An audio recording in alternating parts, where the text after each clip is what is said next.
There's no denying it. There is something strangely satisfying about riding a massive tractor through a ripe field in the Farming Simulator series. But with Farming Simulator 22, the developers at Giant Software aren't contenting themselves with a shiny new coat of paint.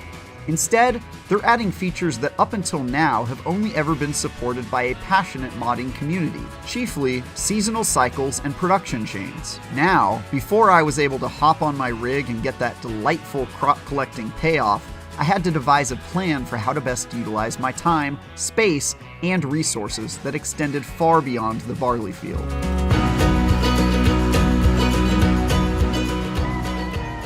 It's hard to overstate just how big of a deal seasonal changes were in my time with Farming Simulator 22. Gone were the days of the eternal August weather ripe for farming. Now I had to get creative, plan which crops to grow during which seasons, and make sure I harvested everything before it withered on the vine. The hot summer months, for example, were a great opportunity to grow wheat and stock up on my reserves for colder months, while the snowy winter season called for building greenhouses to grow strawberries in the inhospitable weather. Seasons forced me to think completely differently about running my farm, and only by carefully planning ahead was I able to turn a profit, acquire new land to work, and expand my ever-hungry produce empire. And that added a strategic element to a series that, until now, has mostly been about driving big machines. Don't get me wrong though, you'll still drive plenty of enormous marvels of engineering around, and it's just as awesome as it's ever been.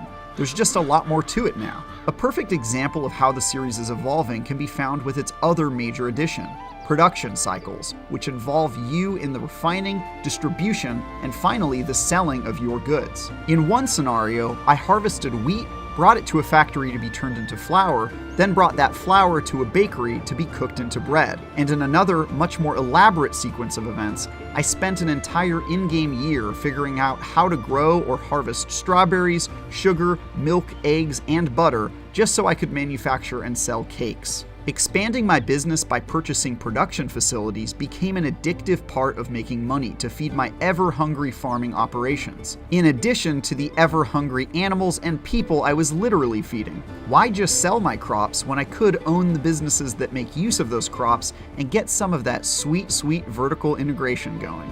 My thirst for success as a farming tycoon led me to acquire a good chunk of the Midwestern locale of Elm Creek altogether. And of course, as my operations expanded and my cash reserves grew, I was able to afford bigger and better farming equipment that let me seed, fertilize, and harvest my crops in classic Zen-like fashion.